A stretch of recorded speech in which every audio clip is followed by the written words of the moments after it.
이재명 대통령과 더불어민주당이 조희대 대법원장 사퇴를 집요하게 요구하는 모습을 보면 대한민국 헌정 질서가 어디까지 무너질 수 있는지 적나라하게 보여주고 있습니다. 대법원은 지난 5월 이재명 대통령의 공직선거법 위반 사건에 대해 유죄 취지로 파기환송 판결을 내렸습니다. 헌법과 법률에 근거해 사법부가 내린 당연한 판결입니다. 그러나 이 대통령과 민주당은 이를 정치보복이라 포장하며 오히려 사법부를 향해 칼날을 들이대고 있습니다. 이는 단순한 정치 공세가 아니라 법치주의를 근본부터 허무는 폭거입니다. 1948년 재헌헌법 이후 대한민국은 삼권 분립을 헌법의 기본 가치로 삼아왔습니다. 그러나 민주당과 이재명 대통령은 이를 정면으로 거슬러 사법부를 정치 도구로 전락시키려 하고 있습니다. 내란 전담 재판부 설치라는 발상 자체가 위헌입니다. 특정 사건을 맡는 재판부를 국회가 정한다는 것, 그것은 곧 입법부가 사법부를 통제하겠다는 의미와 다르지 않습니다. 이미 서울중앙지법이 윤석열 전 대통령의 내란 사건을 심리하고 있음에도 국회가 새로 재판부를 꾸리겠다고 나서는 것은 전형적인 사법농단입니다. 민주주의를 외치는 사람들이 민주주의의 근간을 허무는 모순된 장면이 지금 대한민국에서 벌어지고 있습니다. 이재명 대통령은 사법부 독립이란 재판부 마음대로 하라는 것이 아니다라고 말했습니다. 하지만 사법부 독립은 정치 권력으로부터의 독립입니다. 정치적 입김이 법관의 양심을 좌지우지해서는 안 된다는 뜻입니다.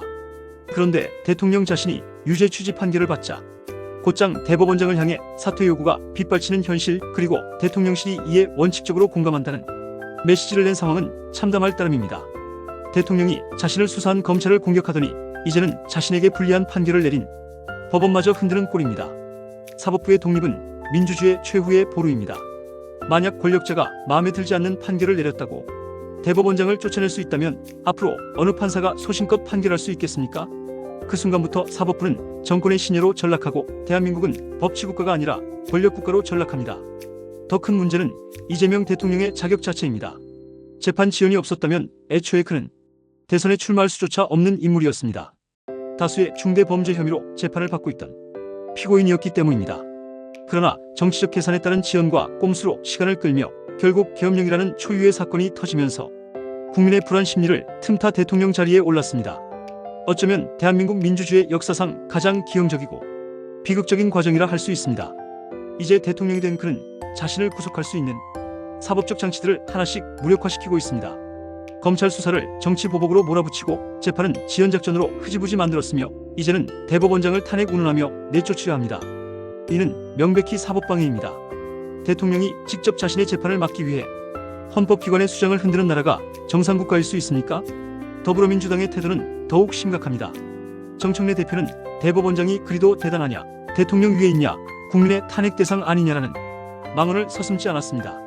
대통령은 국민이 뽑은 선출 권력이므로 탄핵이 가능하지만 대법원장은 헌법이 보장한 임기를 가진 비선출 권력입니다.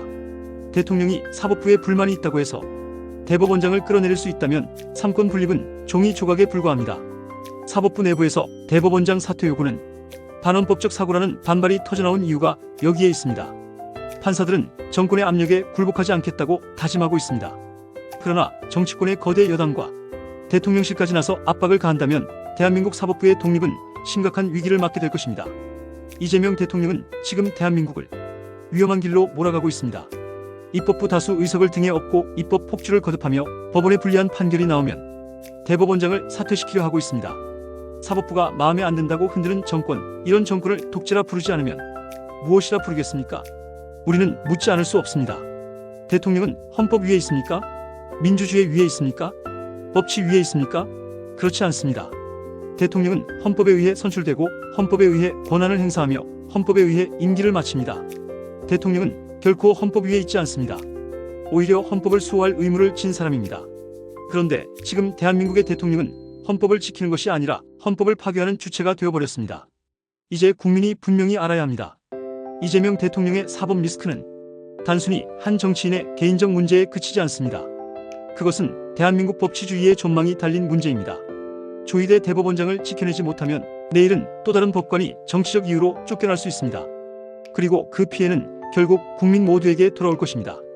대한민국은 피로써 지켜낸 자유민주주의 국가입니다. 선출 권력이 사법부를 흔드는 순간 우리는 권력 독재의 길로 들어서게 됩니다. 이재명 대통령과 더불어민주당이 법치를 유린하는 오늘의 현실을 국민이 직시해야 할 때입니다. 대통령이 자신의 범죄를 덮기 위해 헌법을 흔드는 나라, 그 나라의 미래는 없습니다. 이제라도 국민이 나서서 법치와 상식을 지켜내야 합니다. 그것이 대한민국을 지키는 길입니다.